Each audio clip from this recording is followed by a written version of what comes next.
أعوذ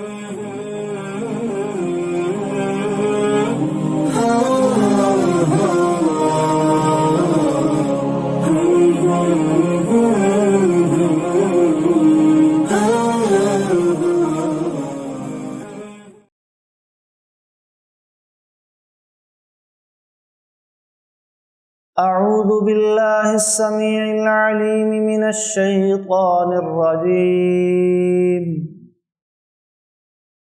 من همزه ونفخه ونفثه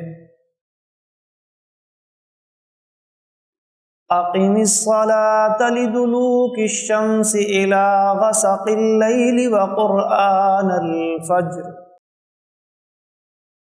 إن قرآن الفجر كان مشهودا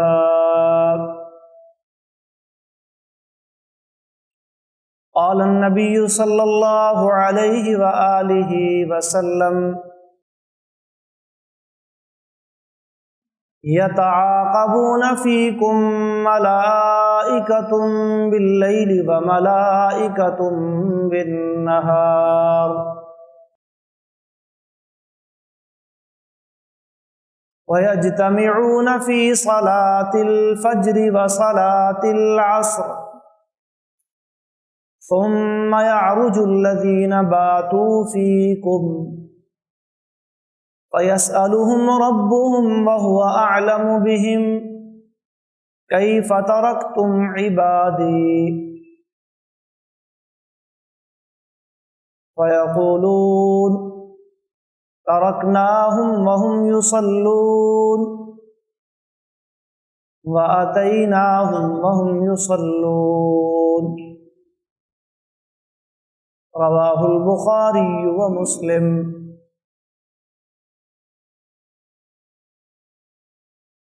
اللہ رب العالمین نے انسانوں کی کامیابی کا دار و مدار جن چیزوں پر رکھا ہے ان میں دو بڑی اہم چیزیں ہیں، ایک ایمان ہے اور دوسری چیز عمل صالح ہے۔ ایمان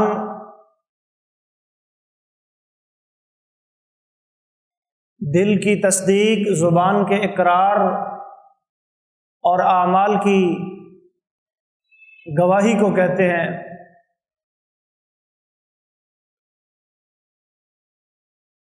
اور ارکان ایمان نبی کریم صلی اللہ علیہ وسلم نے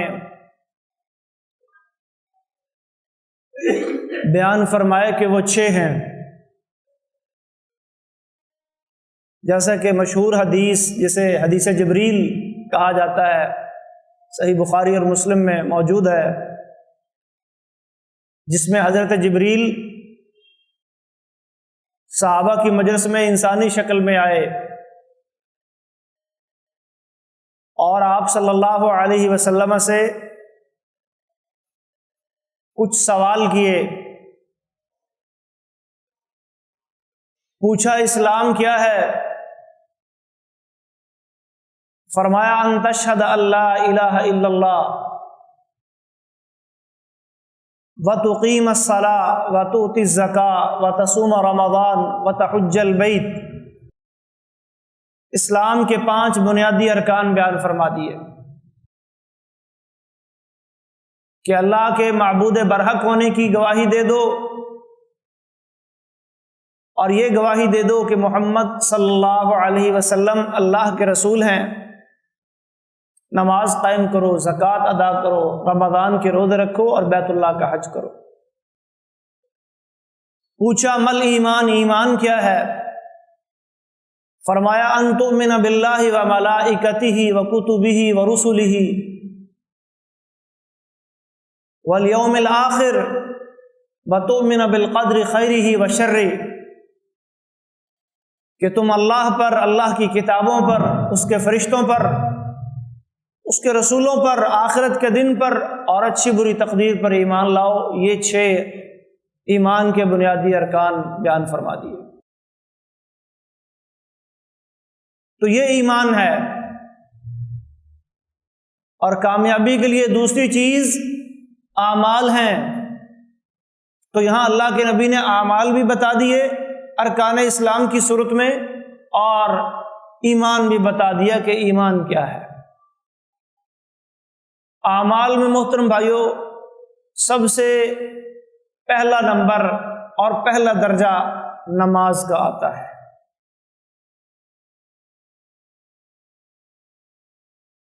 نماز اسلام کے بنیادی ارکان میں سے دوسرا رکن ہے۔ عقیدہ توحید اور عقیدہ رسالت کی گواہی کے بعد اس کا نمبر آتا ہے۔ معروف حدیث ہے، عبداللہ ابن عمر رضی اللہ تعالیٰ عنہما روایت کرتے ہیں، یہ بھی صحیح بخاری اور مسلم میں ہے، رسول اللہ صلی اللہ علیہ وسلم نے فرمایا بنی الاسلام علی خمس، اسلام کی بنیاد 5 چیزوں پر رکھی گئی ہے۔ شہادت اللہ الہ الا اللہ وان محمد رسول اللہ واقام الصلاۃ وایتاء الزکاۃ وصوم رمضان وحج البیت من استطاع الیہ سبیلا۔ تو یہاں عقیدہ توحید و رسالت کی گواہی کے بعد جو دوسرا درجہ ہے وہ نماز کا ہے، اور یہ ہر مسلمان عاقل بالغ مرد عورت پر فرض عین ہے۔ کسی صورت میں جب تک انسان اپنے ہوش و حواس میں ہے کسی صورت میں نماز کی معافی نہیں ہے، نہ حضر میں، نہ سفر میں، نہ امن میں، نہ جنگ میں، نہ صحت میں، نہ بیماری میں، حتیٰ کہ رسول اللہ صلی اللہ علیہ وسلم نے بیماری کی حالت میں اور جنگ کی حالت میں نماز پڑھنے کے طریقے اور آداب بھی ہمیں سکھا دیے۔ کھڑے ہو کے نہیں پڑھ سکتے بیٹھ کے پڑھ لو، بیٹھ کے نہیں پڑھ سکتے لیٹ کے پڑھ لو، جس طرح ممکن ہو جب تک تمہارا ہوش و حواس قائم ہے نماز پڑھنی ہے، نماز کی کسی صورت رخصت نہیں ہے۔ میدان جنگ میں اللہ نے فرمایا فَإِنْ خِفْتُمْ فَرِجَالًا أَوْ رُكْبَانًا، لڑائی ہو رہی ہے، جنگ ہو رہی ہے، تیروں تلوار ٹکرا رہے ہیں، فائرنگ ہو رہی ہے، گولے برس رہے ہیں، جدھر کو تمہارا منہ ہے تمہیں قبلہ کی بھی رخصت ہے، تمہیں وضو کی بھی رخصت ہے کہ تیمم کر لو، فَتَيَمَّمُوا صَعِيدًا طَيِّبًا، پاک مٹی پہ ہاتھ مارو، وہی ہاتھ اپنے چہرے اور ہاتھوں پہ پھیر لو، اور جدھر کو تمہارا منہ ہے چلتے چلتے سوار اپنی جنگ بھی کرو اور ساتھ ہی نماز بھی پڑھو۔ نماز کی رخصت حالت جنگ میں بھی اسلام نے نہیں۔ یہ وہ مابہل امتیاز ہے، اسلام اور کفر کے درمیان حد فاصل ہے، اس سے پہچان ہوتی ہے۔ رسول اللہ صلی اللہ علیہ وسلم نے فرمایا بین الرجل و بین الکفر والشرک ترک الصلاۃ، آدمی اور کفر و شرک کے درمیان، مسلم اور کافر کے درمیان جو نمایاں فرق ہے، جو نمایاں چیز ہے، جو ان دونوں میں فرق پیدا کرتی ہے وہ نماز ہے۔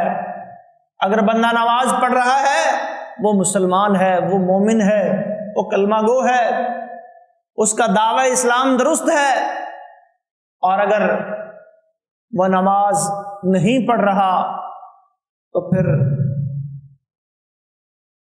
اس کا شمار کس صف میں ہوگا؟ قرآن میں اللہ فرماتے ہیں اقیموا الصلاۃ ولا تکونوا من المشرکین، لوگو نماز قائم کرو اور شرک کرنے والوں میں سے نہ بنو۔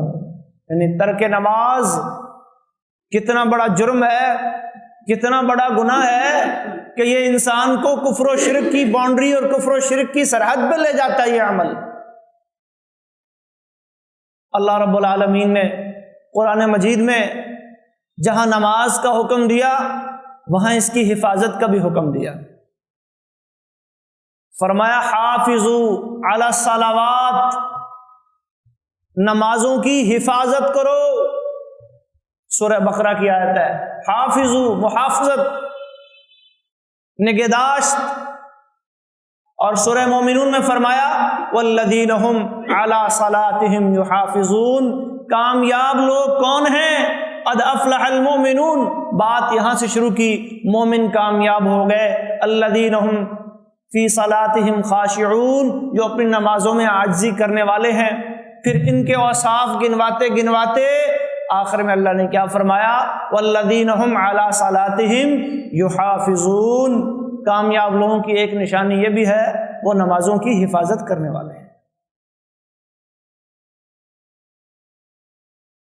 اور ایک مقام پہ فرمایا والذین هم علی صلاتهم دائمون، مداومت، ہمیشگی۔ رسول اللہ صلی اللہ علیہ وسلم نے ارشاد فرمایا من حافظ علیہا، جس شخص نے ان 5 نمازوں کی حفاظت کی، 5 صلوات افترضہن اللہ علی العباد، 5 نمازیں اللہ نے بندوں پر فرض کی ہے۔ من حافظ علیہا، جس نے ان کی محافظت کی، کانت لہو نورا و نجاتا و برہانا یوم القیامہ، یہ 5 نمازیں اس کے لیے روز قیامت روشنی اور نجات کا ذریعہ بن جائیں گی، اس کی کامیابی کی دلیل بن جائیں گی۔ تو محترم بھائیوں، نمازوں کی حفاظت کے لیے 4 بنیادی چیزوں کی حفاظت ضروری ہے۔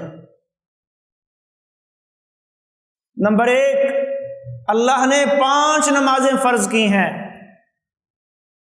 1 یا 2 یا 3 یا 4 نہیں، 5 نمازیں، 5 صلوات افترضہن اللہ علی العباد، صحیح بخاری کی حدیث ہے۔ 5 نمازیں اللہ نے بندوں پر فرض کی ہیں، تو تعداد کی حفاظت کرنی ہے، یعنی 5 کی 5 پڑھنی ہے، اور ان میں سے کسی ایک کو بھی استخفافاً ہلکا سمجھتے ہوئے ترک نہیں کرنا۔ بعض بھائیوں کے ذہنوں میں ہوتا ہے جی فجر بڑی ضروری ہے، فجر پڑھ لو باقی معاف ہو جائیں گی، یا فلانی نماز بڑی ضروری ہے، فلاں پڑھ لو باقی معاف ہو جائیں گی۔ نہیں محترم بھائیوں، کوئی ایک نماز بھی ہلکی نہیں ہے۔ اللہ نے یہ 50 نمازوں کے نعم البدل کے طور پر ہمیں 5 دی، صرف 5۔ اللہ فرماتے ہیں لا یبدل القول لدی، اب میرا فیصلہ تبدیل نہیں ہوگا۔ اور اللہ کے نبی نے بھی فرمایا تھا نا، جب موسیٰ نے دوبارہ کہا آپ دوبارہ جائیں اور اللہ سے پھر تخفیف کا سوال کریں، تو نبی صلی اللہ علیہ وسلم نے کیا فرمایا؟ نہیں، استحییت ربی، اب تو مجھے اپنے رب سے حیا آتی ہے، اللہ نے اتنی تخفیف کر دی ہے کہ 50 کو 5 پہ لے آیا ہے، اب کیا میری امت 5 بھی نہیں پڑھ سکے؟ تو محترم بھائیوں، یہ 5 نمازیں فرض ہیں، تو حفاظت میں سب سے پہلا کام جو ہم نے کرنا ہے کہ 5 کی 5 پڑھنی ہے۔ دوسرا کام، اللہ نے ان نمازوں کے اوقات مقرر کیے ہیں، ان الصلاۃ کانت علی المؤمنین کتابا موقوتا، بے شک نماز مومنوں پر وقت مقررہ کے مطابق فرض کی گئی ہے۔ یہ نہیں کہ جب کسی کا دل کرے، جب کسی کو وقت ملے اٹھ کے نماز کے لیے کھڑا ہو جائے، ایسا نہیں ہے۔ نمازوں کے باقاعدہ اوقات مقرر ہیں، قرآن میں اللہ نے ان اوقات کا اجمالی ذکر کیا، اور جناب محمد الرسول اللہ صلی اللہ علیہ وسلم نے احادیث کے اندر، قولی احادیث، فعلی احادیث میں باقاعدہ عمل کا مظاہرہ کر کے دکھایا۔ اور جب جماعت نماز فرض ہوئی، اگلے ہی دن اللہ نے آسمانوں سے جبریل کو بھیجا۔ سنن ترمذی کی روایت ہے کہ جبریل آئے، امنی جبریل عند البیت مرتین، رسول اللہ فرماتے ہیں جبریل نے مجھے بیت اللہ کے پاس 2 مرتبہ 2 دن مسلسل نمازوں کی جماعت کروائی۔ امنی، فجر سے شروع کی، عشاء تک گئے، پہلے دن جہاں سے وقت کا آغاز ہوتا ہے وہاں سے نماز شروع کروائی، اور دوسرے دن جہاں پہ وقت کا اختتام ہوتا ہے وہاں پہ جماعت کروائی، اور پھر فرمایا کہ ان دونوں کے درمیان آپ کے اور آپ کی امت کے لیے نمازوں کا وقت ہے۔ تو وقت سکھانے کے لیے بھی اللہ نے آسمانوں سے جبریل علیہ السلام کے ذریعے وحی بھیجی اور جبریل نے اس وحی کا ابلاغ باقاعدہ عمل کی صورت میں کیا، رسول اللہ صلی اللہ علیہ وسلم کو امامت کروائی اور آپ نے جبریل کی اقتداء میں نماز ادا فرمائی اور پھر امت کو بتایا۔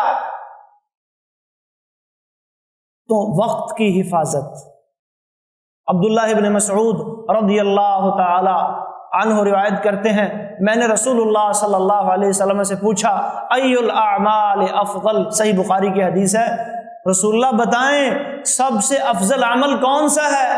آپ نے فرمایا الصلاۃ علی وقتہا، نماز کو اس کے وقت پر ادا کرنا یہ سب سے افضل عمل ہے۔ تو وقت کی حفاظت یہ بھی بہت ضروری ہے۔ حفاظت کی دوسری چیز، پہلی چیز کیا تھی؟ تعداد کی حفاظت، اور دوسری کیا ہے؟ وقت کی حفاظت۔ تیسری چیز ہے محترم بھائیو، فَأَتَمَّ خُشُوعَهُنَّ وَرُكُوعَهُنَّ، رسول اللہ صلی اللہ علیہ وسلم نے اس بات کی طرف بھی رہنمائی فرمائی ہے کہ خشوع اور خضوع کے ساتھ نماز کو ادا کرنا، اس کے ارکان میں تعدیل اور اطمینان کو پیدا کرنا، ٹکریں نہیں مارنی، اوپر نیچے نہیں ہونا، بلکہ ان کو خشوع اور خضوع سے ادا کرنا، اعتدال اور اطمینان سے ادا کرنا، یہ بھی نماز کا بنیادی رکن ہے۔ بڑی مشہور حدیث ہے، بخاری اور مسلم میں آتی ہے، مسیء الصلاۃ والی حدیث کے نام سے معروف ہے۔ رفاع بن رافع رضی اللہ تعالیٰ عنہ بیان کرتے ہیں، ایک دفعہ رسول اللہ صلی اللہ علیہ وسلم مسجد میں تشریف فرما تھے، ایک صحابی آئے اور انہوں نے سلام کیا، آپ نے سلام کا جواب دیا اور مسجد میں ایک کونے میں کھڑے ہو کے نماز پڑھنے لگ گئے۔ نماز پڑھ کے آئے، رسول اللہ نے فرمایا ارجع فصلی فإنک لم تصلی، دوبارہ واپس جاؤ، نماز پڑھو، تم نے نماز نہیں پڑھی۔ 3 بار ایسا ہوا، وہ صحابی جاتا پھر نماز پڑھ کے آتا، جب تیسری بار وہ پڑھ کے آیا کہنے لگا رسول اللہ مجھے تو اسی طرح کی آتی ہے، میں اس سے اچھی نہیں پڑھ سکتا، مجھے بتائیں میری کیا غلطی ہے۔ رسول اللہ صلی اللہ علیہ وسلم نے پھر اسے اس کی غلطی بتائی، پورا طریقہ بتایا نماز کا، اذا قمت الی صلاتک، جب تو نماز کے لیے کھڑا ہو فاستقبل القبلہ، قبلہ کی طرف منہ کر، فکبر، اللہ اکبر کہہ، تکبیر تحریمہ ادا کر، پھر اطمینان سے قیام کر۔ یہ بڑی غلطی جو وہ کر رہا تھا، جلد بازی کر رہا تھا، نہ قیام میں اطمینان، نہ رکوع میں اطمینان، نہ رکوع سے کھڑا ہو کر اطمینان، نہ سجدوں میں اطمینان، نہ 2 سجدوں کے درمیان اطمینان، اطمینان کا فقدان تھا اس کی نماز میں۔ اسی لیے رسول اللہ صلی اللہ علیہ وسلم اسے بار بار کہہ رہے تھے دوبارہ واپس جاؤ، دوبارہ نماز پڑھو، تم نے نماز نہیں پڑھی۔ تو محترم بھائیو، یہ خشوع اور خضوع اور اطمینان اور اعتدال، اس کی حفاظت بھی بہت ضروری ہے، ورنہ رسول اللہ صلی اللہ علیہ وسلم کے اس فرمان کے مطابق انک لم تصلی، تم نے نماز نہیں پڑھی۔ اور اس عمل کو نبی مکرم صلی اللہ علیہ وسلم نے چوری قرار دیا ہے، چوری۔ فرمایا کیا تم جانتے ہو چور کون ہوتا ہے؟ صحابہ نے کہا جی چور وہ ہوتا ہے جو لوگوں کا مال چراتا ہے، چیزیں چراتا ہے، درم و دینار چراتا ہے۔ فرمایا نہیں، سب سے بری چوری بھی ایک ہے، وہ کیا ہے؟ عرض کیجیے اللہ و رسول عالم، اللہ اور اس کا رسول بہتر جانتے ہیں، ہمارے ذہنوں میں تو چوری کا مفہوم یہی ہے۔ فرمایا اسوأ السرقہ، سب سے بری چوری الذی یسرق فی صلاتہ، اس بندے کی چوری ہے جو اپنی نماز میں چوری کرتا ہے۔ عرض کی رسول اللہ نماز کی چوری کیا ہے؟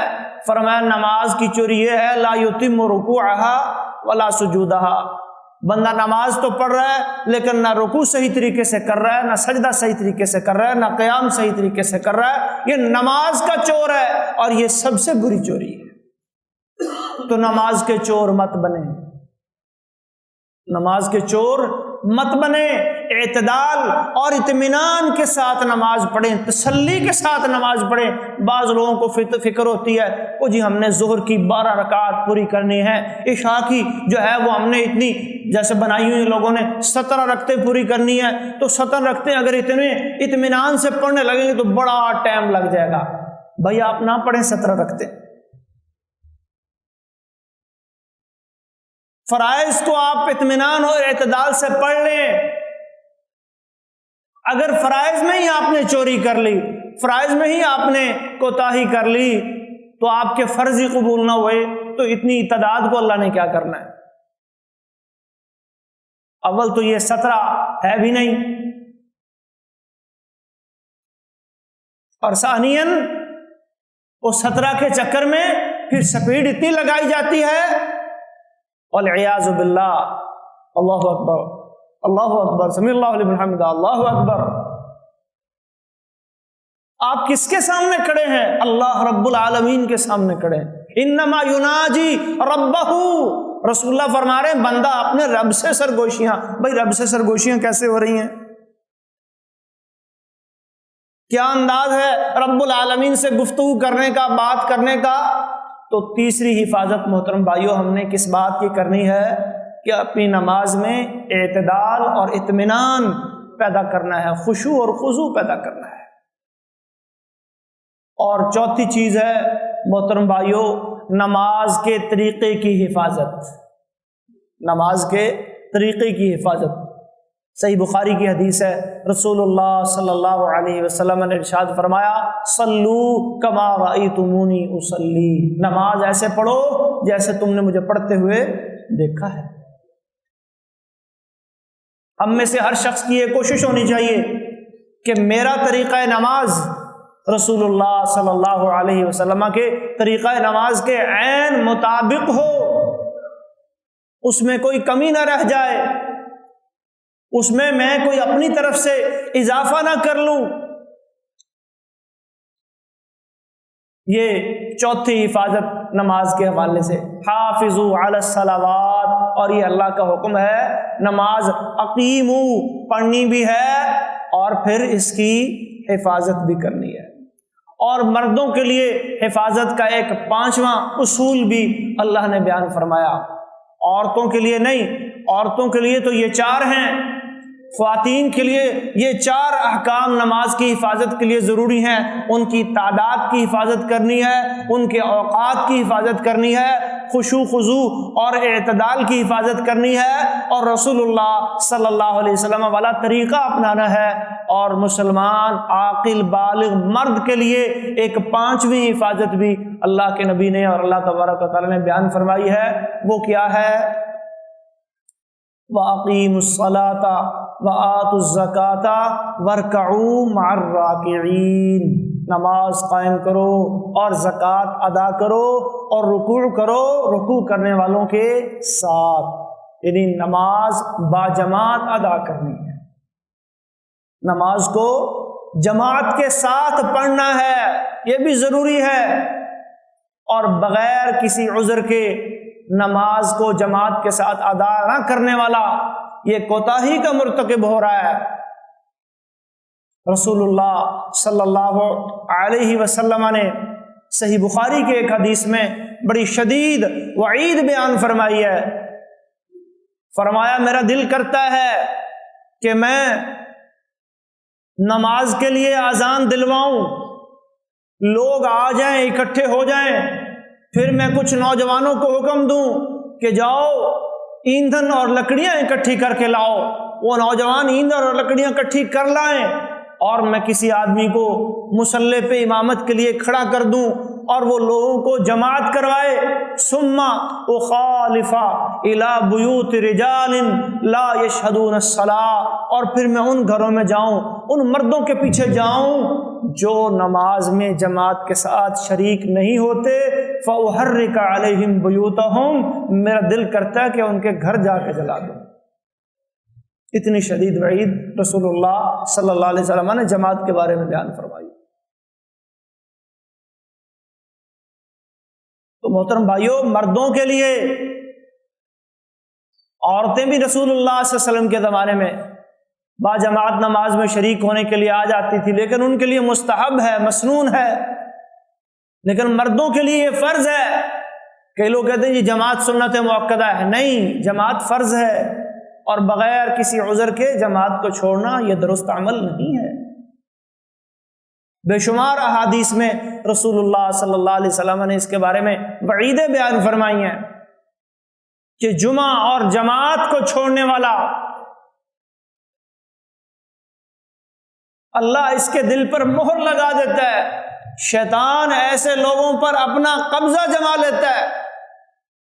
ما من ثلاثۃ فی بدو ولا قریۃ لا تقام فیہ الصلاۃ، اگر کسی دیہات، کسی بستی، کسی علاقے یا گاؤں میں 3 افراد بھی بستے ہیں اور ان میں نماز کا قیام نہیں ہے، جماعت کا قیام نہیں ہے، استحوذ علیہم الشیطان، آہستہ آہستہ ان پر شیطان مسلط ہو جائے،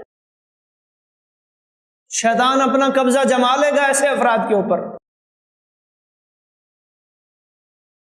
اور جمعہ کے بارے میں رسول اللہ صلی اللہ علیہ وسلم نے فرمایا، من ترک 3 جمعات تہاونا، جس بندے نے سستی کرتے ہوئے، غفلت کرتے ہوئے مسلسل 3 جمعے چھوڑ دیے، طبع اللہ علی قلبہ، اللہ ایسے بندے کے دل پر مہر لگا دیتا ہے۔ کس چیز کی مہر لگتی ہے؟ گمراہی کی مہر، اللہ کی رحمت سے دوری کی مہر، ضلالت کی مہر، فسق و فجور کی مہر۔ اولئک الذین طبع اللہ علی قلوبہم فاعمی ابصارہم، ایسے لوگوں کی آنکھیں پھر بینا نہیں رہتی، نابینا ہو جاتی ہیں۔ دنیا کی چیزوں کو تو وہ دیکھ رہے ہوتے ہیں لیکن حقیقی ہدایت کو دیکھنے سے محروم ہو جاتے ہیں۔ محترم بھائیو، یہ 5ویں حفاظت ہم نے جماعت کی بھی کرنی ہے۔ 5 کی 5 نمازیں جماعت کے ساتھ ادا کرنا، یہ بھی ہر مسلمان عاقل و بالغ مرد پر اللہ رب العزت نے اور اللہ کے رسول نے یہ ضروری اور فرض قرار دیا ہے۔ ویسے تو ساری نمازیں فرض ہیں اور ساری نمازوں کو جماعت کے ساتھ ادا کرنا بھی فرض اور ضروری ہے، لیکن ان میں سب سے جو پہلی نماز ہے، جسے ہم نماز فجر کہتے ہیں، جس کا اللہ نے قرآن میں خصوصی ذکر فرمایا، اقیم الصلاۃ، نماز قائم کرو، لدلوک الشمس، سورج کے ڈھلنے پر، الی غسق اللیل، اور پھر رات کے اندھیرے کے چھانے پر، وقرآن الفجر، اور فجر کا قرآن یعنی فجر کی نماز، اس کو بھی پڑھو، ان قرآن الفجر کان مشہودا، یہ فجر کا جو قرآن ہے، فجر کی جو نماز ہے، اس میں فرشتوں کی حاضری ہوتی ہے، فرشتے حاضر ہوتے ہیں، گواہیاں دیتے ہیں۔ فجر کی نماز کو اللہ نے قرآن اس لیے کہا کہ فجر کی رکعتیں تو صرف 2 ہوتی ہیں لیکن ان میں قرت لمبی کی جاتی ہے، اس لیے اس نماز کو قرآن الفجر، فجر کا قرآن کہا گیا ہے۔ صحیح بخاری اور صحیح مسلم کی روایت ہے، رسول اللہ صلی اللہ علیہ وسلم نے فرمایا، یتعاقبون فیکم ملائکۃ باللیل و ملائکۃ بالنہار، لوگو تمہارے اندر دن رات اللہ کے فرشتے آتے جاتے رہتے ہیں، تمہارے اعمال کو دیکھنے کے لیے، نوٹ کرنے کے لیے، تمہارے حق میں گواہیاں دینے کے لیے، ایک دوسرے کے پیچھے ان کے آنے جانے کا سلسلہ جاری رہتا ہے۔ وَيَجْتَمِعُونَ فِي صَلَاةِ الْفَجْرِ وَصَلَاةِ الْعَصْرِ، اور پھر وہ فجر اور عصر کی نماز میں اکٹھے ہوتے ہیں، ان کا اجتماع ہوتا ہے۔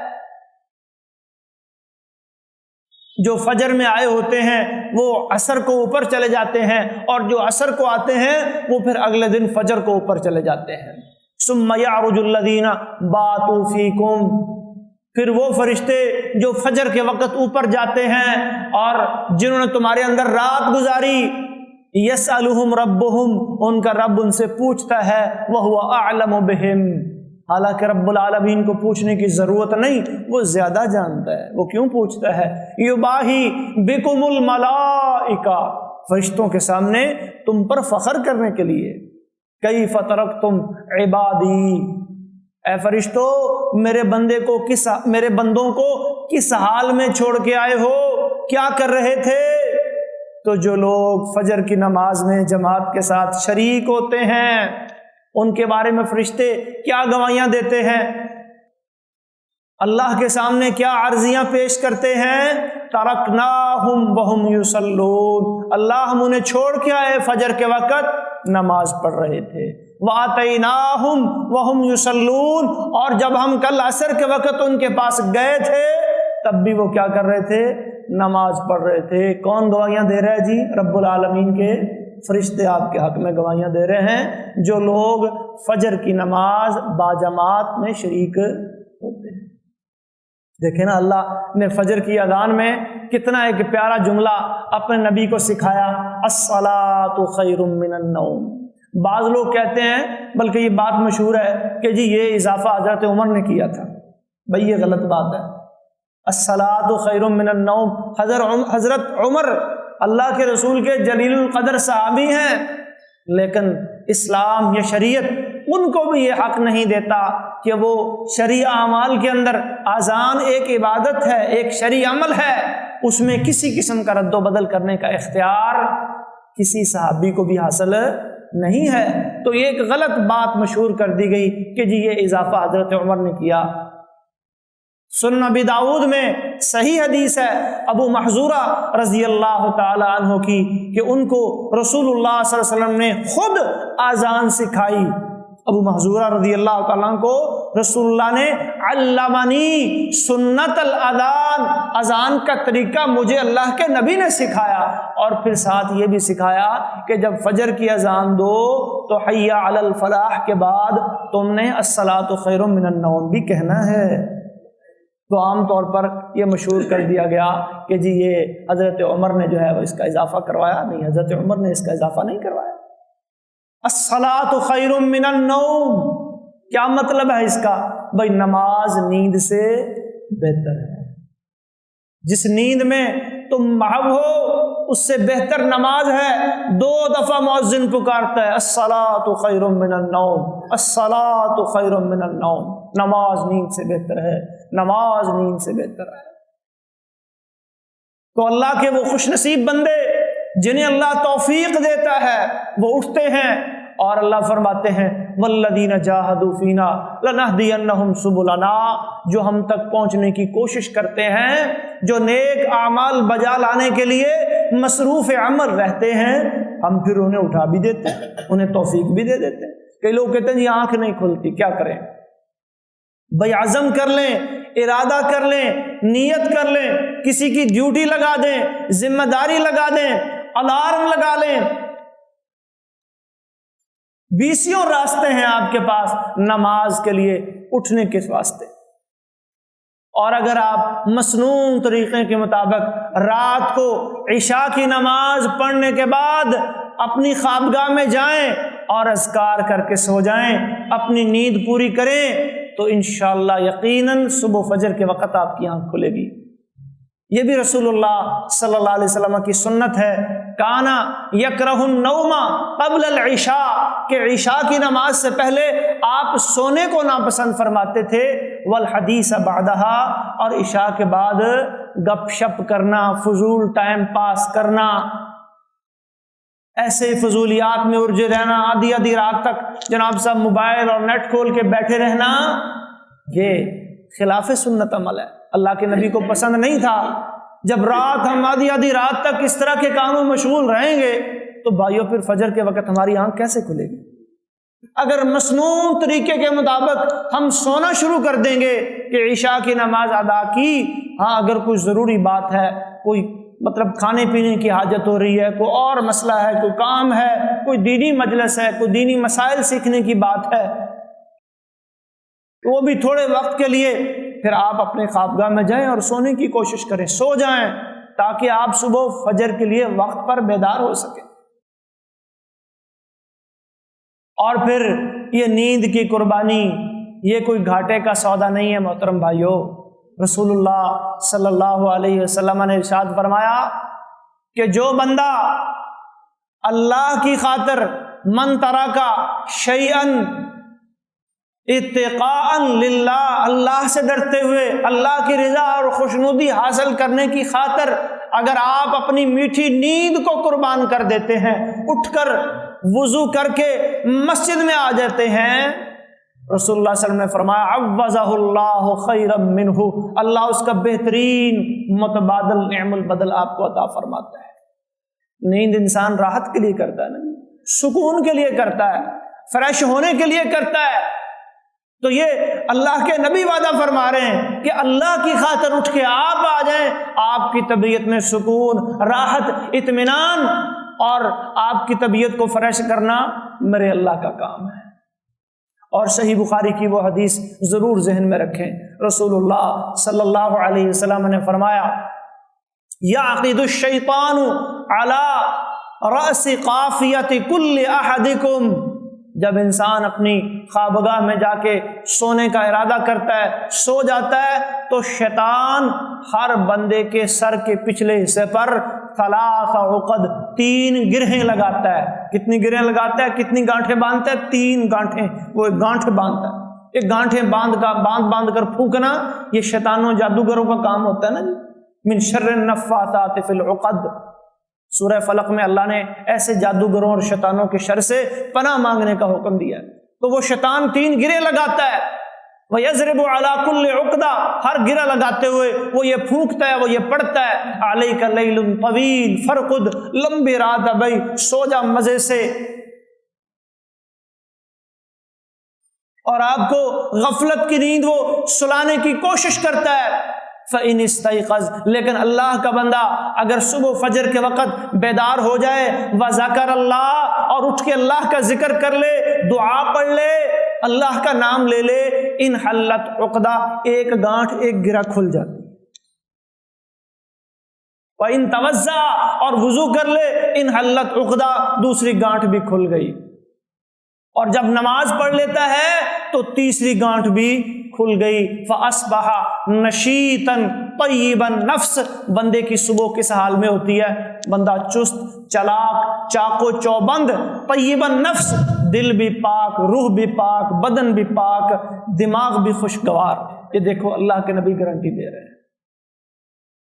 وَإِلَّا، اور اگر سویا رہے، غفلت میں پڑا رہے، شیطان کے بہکاوے میں آ جائے، ان گانٹوں کو کھولنے کی کوشش نہ کرے، تو جتنی مرضی نیند پوری کر لے، رسول اللہ فرماتے ہیں اصبح خبیث النفس کسلانا، جب اٹھے گا تو ناپاک ہو کر اٹھے گا۔ خبیث کا لفظ بول رہا ہے، کسلان، اس کے بدن میں چستی، چالاکی نہیں ہوگی، وہ نشیط نہیں ہوگا، وہ چاق و چوبند نہیں ہوگا، وہ اپنی ڈیوٹی، اپنے دفتر، اپنے کاروبار پہ جانے کے لیے ذہنی اور جسمانی طور پر اتنا چاق و چوبند نہیں ہوگا جتنا اٹھ کر شیطان کی ان 3 گانٹوں کو کھول کر اللہ کے گھر میں آ کر نماز پڑھنے والا ہوتا ہے۔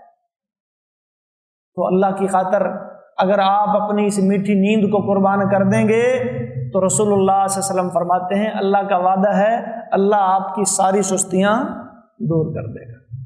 تو کتنا بڑا فائدہ جی فجر کی نماز کو ادا کرنے کا وقت پر جماعت کے ساتھ۔ اور دیکھیے اللہ کے رسول کیا ضمانتیں دے رہے ہیں، من صلی البردین، صحیح مسلم کی حدیث ہے، جس نے 2 ٹھنڈی نمازیں پڑھی، بردین سے مراد فجر اور عصر کی نماز ہے، دخل الجنہ، جنت میں داخلے کی ضمانتیں اللہ کے نبی دے رہے ہیں، بس جنت پکی ہے اس کی۔ اور ایک حدیث میں جہنم سے نجات کی خوشخبری سنائی، لن یلج النار احد صلی قبل طلوع الشمس وقبل غروبها، وہ بندہ ہرگز جہنم کی آگ میں داخل نہیں ہوگا جس نے طلوع شمس سے پہلے اور غروب شمس سے پہلے نماز ادا کی۔ طلوع شمس سے پہلے کون سی نماز ہوتی ہے؟ فجر کی نماز، اور غروب شمس سے پہلے کون سی نماز ہوتی ہے؟ عصر کی نماز۔ یہ 2 نمازیں ادا کرنے والا لن یلج النار، ہرگز آگ میں داخل نہیں ہوگا۔ کتنی بڑی فضیلت ہے جو اللہ کے نبی نے فجر کی جماعت کی بیان فرمائی ہے۔ اور اسی نماز میں محترم بھائیوں ہم سب سے زیادہ سستیاں کرتے ہیں، غفلت کا شکار ہوتے ہیں، اور جب ہم احادیث کا اور دین اسلام کا مطالعہ کرتے ہیں تو ہمیں دکھائی دیتا ہے کہ نبی کریم صلی اللہ علیہ وسلم نے ویسے تو ساری ہی نمازیں ضروری ہیں، سب نمازوں کے فضائل اور برکات ہیں، لیکن اس نماز کی انتہائی تاکید رسول اللہ صلی اللہ علیہ وسلم نے بیان فرمائی ہے۔ ہم برکتیں ڈھونڈ رہے ہوتے ہیں، خیر کو ڈھونڈ رہے ہوتے ہیں، اللہ ہمارے گھر میں برکتیں دے، ہمارے مال میں برکتیں دے، ہمارے کاروبار میں برکتیں دے، اور ہم جناب سب سوئے رہتے ہیں، صبح 7، 8، 9، 10 بجے تک فجر کی نماز سے غافل ہو گئے۔ برکتیں کہاں سے آئیں؟ اللہ کے نبی نے کیا دعا کی تھی؟ اللہم بارک لامتی فی بکورہا، اللہم بارک لامتی فی بکورہا، اے اللہ میری امت کے لیے ان کی صبحوں میں برکتیں ڈالتے۔ بکرتم وعشیہ، یہ بکرا کا وقت یعنی جب صبح فجر سے، مسلمانوں کی صبح کا آغاز فجر سے ہوتا ہے، دن چڑھنے سے نہیں ہوتا، اور اللہ کے نبی نے اس وقت کے لیے برکت کی دعا کی ہے۔ اور آپ تجربہ کر لیں، یہ جو وقت ہوتا ہے انسان نیند سے اٹھتا ہے، بڑا دماغ بھی فریش، جسم بھی فریش، اگر رات کو وقت پہ سویا ہے، سنت کے مطابق سویا ہے، ذہنی کام کرنے کے لیے بھی وقت بڑا بہترین ہے، طالب علم کے لیے، پڑھنے کے لیے، قرآن کریم کو یاد کرنے کے لیے، کوئی جسمانی کام آپ نے کرنا ہے تو اس میں بھی آپ کا جو جسم ہوتا ہے وہ بڑا فریش ہوتا ہے، صبح صبح کام بڑے نمٹ جاتے ہیں۔ حضرت صخر رضی اللہ تعالیٰ عنہ، سنن ترمذی میں یہ جب حدیث انہوں نے بیان کی تو وہ کانا رجلن تاجرن، راوی بیان کرتے وہ ایک تاجر آدمی تھے، تو انہوں نے جب یہ حدیث سنی تو انہوں نے کیا کیا، جب بھی کوئی کام کرنا، تجارت کا کوئی قافلہ بھیجنا، کوئی کاروبار شروع کرنا، یا کوئی بھی اپنا معاملہ تجارت والا کرنا، تو ان کی کوشش ہونی کہ میں یہ کام صبح صبح کروں۔ فَأَثْرَى وَكَثُرَ مَالُهُ، تو صبح صبح کی برکت سے وہ صاحب ثروت ہو گئے، مالدار ہو گئے، اللہ نے ان کا مال بہت زیادہ بڑھا دیا۔ اور جو سوئے رہتے ہیں 8، 8، 9، 9، 10، 10 بجے تک، وہ برکتوں سے پھر محروم ہو جاتے ہیں، نماز سے بھی محروم ہو گئے، برکتوں سے بھی محروم ہو جائے۔ اور ایسے آدمی کے بارے میں اللہ کے نبی نے فرمایا، ایک آدمی کا ذکر کیا گیا جی وہ سویا رہتا ہے، بڑا لیٹ اٹھتا ہے، فرمایا ذاک رجل بال الشیطان فی اذنہ، یہ وہ بندہ ہے شیطان نے اس کے کانوں میں پیشاب کر دیا۔ شیطان کے پیشاب سے مراد یعنی شیطان نے غافل کر دیا، غفلت کی نیند سلا دیا، اس کو چھوڑیں یہ غفلت کی نیندیں۔ اور یہ فجر کی نماز جماعت کے ساتھ، اور خاص طور پر یہ جمعہ کے دن فجر کی نماز جو جماعت کے ساتھ ہے، کہ جمعہ کا دن کاروباری طور پر چھٹی کا دن ہوتا ہے، باقی دنوں میں پھر بھی لوگوں کو فکر ہوتی ہے کہ جی جانا ہے، دکان کھولنی ہے، تو ہمارے ہاں زیادہ تر جمعہ کو لوگ چھٹی کرتے ہیں، تو اس دن تو پھر کچھ زیادہ ہی سونے کا اہتمام ہوتا ہے۔ حالانکہ اللہ کے نبی نے فرمایا ان افضل الصلوات عند اللہ، کہ اللہ کے نزدیک افضل ترین نمازوں میں سے صلاۃ الفجر یوم الجمعہ فی جماعہ، کون سی نماز ہے؟ جمعہ کے دن فجر کی نماز جماعت کے ساتھ ادا کرنا۔ ان افضل الصلوات، اللہ کے ہاں یہ سب سے افضل ترین نماز ہے۔ اس کو افضل ترین کیوں رکھا گیا ہے؟ کیونکہ جمعہ کا دن اللہ نے کس کے لیے مقرر کیا ہے؟ قیامت کے لیے۔ وَفِيهِ تَقُومُ السَّاعَةُ، اور اسی دن قیامت قائم ہوگی۔ اور قیامت قائم ہونے کی سب سے بڑی نشانی کیا ہے؟ سورج مشرق کی بجائے مغرب سے نکلے گا۔ اللہ نہ کرے کوئی ایسا زندگی میں مرحلہ آ جائے سورج ادھر سے نکلا پڑا ہو اور آپ غفلت کی نیند سوئے پڑے ہو۔ اسی لیے فرمایا کہ اس نماز کا، جمعہ کے دن فجر کی نماز کا خصوصی اہتمام، اس میں سستی نہ ہو۔ اس لیے فرمایا ان افضل الصلوات، سب سے افضل ترین نماز اللہ کے ہاں کون سی نماز ہے؟ صلاۃ الفجر یوم الجمعہ مع جماع، جمعہ کے دن فجر کی نماز جماعت کے ساتھ بندہ پڑھے۔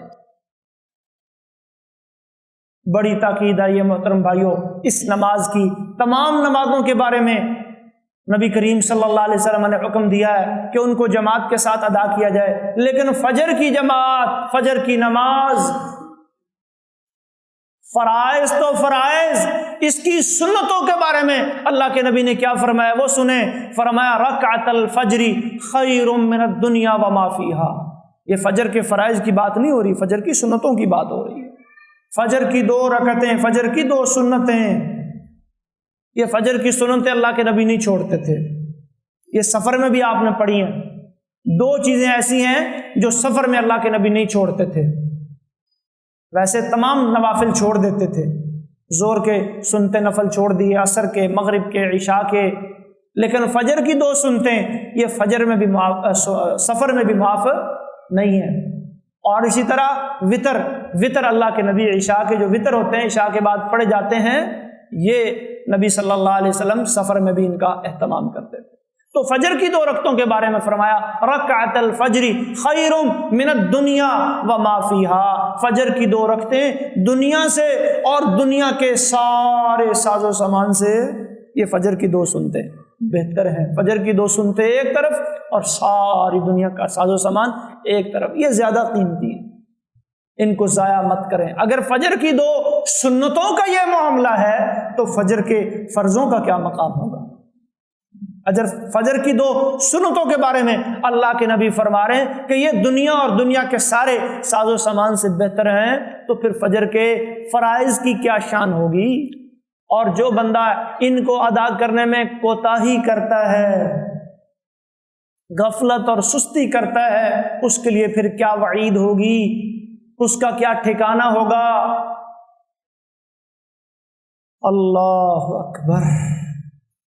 فجر کی اہمیت بیان کرتے ہوئے رسول اللہ صلی اللہ علیہ وسلم نے ایک حدیث میں ارشاد فرمایا انکم سترون ربکم کما ترون ھذا القمر۔ ایک رات چاند اپنے جوبن پہ تھا، خوب روشن اور چمک رہا تھا۔ رسول اللہ صلی اللہ علیہ وسلم نے فرمایا اے میرے صحابہ، جس طرح تم اس چاند کو دیکھ رہے ہو نا، سب کو نظر آ رہا ہے، کسی کی آنکھوں سے اوجھل نہیں ہے، قیامت کا دن ہوگا اسی طرح تم رب العالمین کا دیدار کرو گے۔ اور اللہ رب العالمین کا دیدار جنت کی، آخرت کی نعمتوں میں سے سب سے بڑی نعمت ہے، سب سے بڑی نعمت، اس سے بڑی نعمت کوئی نہیں ہے۔ جنت کے میوے، جنت کے لباس، جنت کے کھانے، جنت کے درخت، جنت کے پھل، سب کچھ بھول جائیں گے جب اللہ رب العالمین کا دیدار عطا ہوگا۔ اللہ اتنے خوبصورت ہیں، اللہ اتنے جمال والے ہیں، اللہ اتنے جلال والے ہیں کہ جب یہ اللہ کا دیدار نصیب ہوگا اور اللہ یہ دیدار ہر جنتی کو عطا فرمائیں گے، جنت کی باقی نعمتیں اس نعمت کے سامنے چھوٹی لگنے لگیں گی۔ فرمایا کہ تم جس طرح یہ روشن چاند کو دیکھ رہے ہو، اسی طرح تم اللہ رب العالمین کا دیدار کرو گے۔ فَإِنِ اسْتَطَعْتُمْ، ایک عمل بتاتا ہوں، یہ عمل کبھی نہ چھوڑنا، یہ عمل تمہیں اللہ کے دیدار میں کام دے گا، تمہاری معاونت کرے گا۔ فَإِنِ اسْتَطَعْتُمْ أَلَّا تُغْلَبُوا عَلَى صَلَاةٍ قَبْلَ طُلُوعِ الْفَجْرِ وَقَبْلَ غُرُوبِهَا، کہ طلوع فجر سے، طلوع شمس سے پہلے اور غروب شمس سے پہلے جو 2 نمازیں ہیں نا، کبھی بھی ان سے غافل نہ ہونا، کبھی بھی ان کے حوالے سے مغلوب نہ ہونا، ان پہ غالب رہنا، ان کو ادا کرتے رہنا۔ ان کو ادا کرنے سے رب العالمین کا تمہیں زیادہ سے زیادہ دیدار نصیب ہوگا۔ تو فجر کی نماز ادا کرنا یہ رب العالمین کا دیدار آپ کو کروائے گی، کتنی عظیم نعمت حاصل ہوگی۔ اور پھر یہ تو مخصوص فضائل ہے نا جی، اور پھر یہ فجر کے وقت اندھیرے میں چل کے آنا، اور ایک عمومی حدیث سنن ترمذی میں نبی کریم صلی اللہ علیہ وسلم نے بیان فرمائی بشر المشائین فی الظلم الی المساجد بالنور التام یوم القیامہ۔ اے نبی، جو لوگ راتوں کے اندھیروں میں مسجدوں کی طرف چل کے آتے ہیں انہیں خوشخبری سنا دو، قیامت کے روز انہیں ایک مکمل روشنی اور نور حاصل ہوگا۔ فجر کے اندھیرے میں چل کے آنے والے، عشاء کے اندھیرے میں چل کے آنے والے، اور اندھیرے کو عذر نہ بنانے والے، تاریکی سے نہ ڈرنے والے، ان کے لیے کیا بشارت ہے؟ بشر، اللہ کے نبی نے خوشخبری سنا دیں کنہیں؟ المشائین فی الظلم، جو اندھیروں میں چل کے آتے ہیں، جو ڈرتے گھبراتے نہیں ہیں، رات ہو گئی، اندھیرا ہو گیا، باہر مت جاؤ۔ بالنور التام یوم القیامہ، قیامت کے دن جب بلسرات سے لوگ گزر رہے ہوں گے، مدحضۃ مذلۃ، جہاں پھسلن اور جہاں کیچڑ ہوگا، جہاں اندھیرا ہی اندھیرا ہوگا، جہاں روشنی کی ضرورت ہوگی، یہ اندھیروں میں چل کے آنے والوں کے ہاتھوں میں اللہ نور کے، روشنی کے بڑے بڑے جو ہے وہ قمقمے پکڑا دیں گے۔ اور پھر فجر کی نماز ادا کرنے کے بعد، اللہ اکبر، اگر آپ تھوڑی دیر کے لیے وہاں مسجد میں اللہ کے گھر میں بیٹھ جاتے ہیں تو دو بڑے عظیم انعام آپ کو اور بھی حاصل ہو سکتے ہیں۔ رسول اللہ صلی اللہ علیہ وسلم نے فرمایا کہ جو بندہ فجر کی نماز جماعت کے ساتھ ادا کرتا ہے اور پھر مسجد میں اپنی نماز والی جگہ پر بیٹھ کر اللہ کا ذکر کرتا رہتا ہے، اللہ کے فرشتے اس کے لیے دعا کرتے ہیں۔ کیا دعا کرتے ہیں؟ اللہم اغفر لہ، اللہم ارحمہ، اے اللہ اسے بخش دے، اے اللہ اس پر رحم فرما۔ اور دوسری روایت سنن ترمذی کی ہے، اس کے اندر ایک مزید بڑا اعلیٰ اور افضل عمل، افضل اجر اور افضل ثواب اسی عمل پر اللہ کے نبی نے بتایا ہے۔ وہ کیا ہے؟ من صلی الفجر فی جماعت، جس نے فجر کی نماز جماعت کے ساتھ ادا کی، ثم قعد یذکر اللہ، اور پھر وہاں بیٹھا اللہ کا ذکر کرتا رہا، حتی تطلع الشمس، یہاں تک کہ سورج نکل آیا، اور پھر اس نے کھڑے ہو کے اشراق کی 2 رکعتیں ادا کی، کانت لہ کاجر حجۃ وعمرۃ تامۃ تامۃ تامۃ، ایسے بندے کو اللہ ایک مکمل حج اور مکمل عمرے کا ثواب عطا فرمائے۔ کتنی برکتیں اللہ نے اس نماز میں رکھی ہیں، اور ہم بھائیوں اسی نماز سے سب سے زیادہ غافل ہوتے ہیں۔ فجر کے وقت مسجدوں کی جو حاضری ہے وہ باقی نمازوں سے کم دکھنے میں آتی ہے۔ تو بھائیوں کوشش کریں کہ یہ نماز ہماری رہنے نہ پائے، کوئی بھی نماز چھوٹنے نہ پائے۔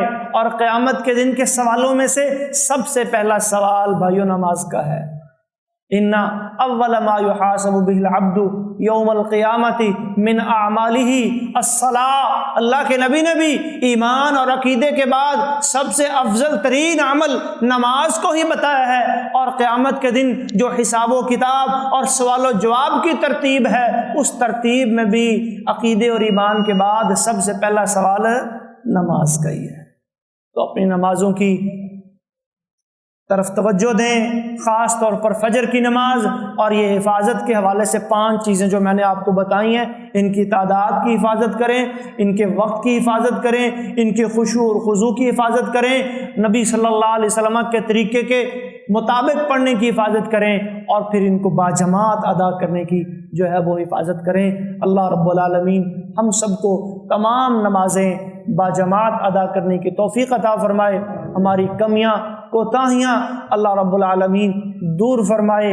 وآخر دعوانا ان الحمد للہ رب العالمین، وقولوا قولی ھذا استغفر اللہ لی ولکم ولسائر المؤمنین واستغفروہ انہ هو الغفور الرحیم۔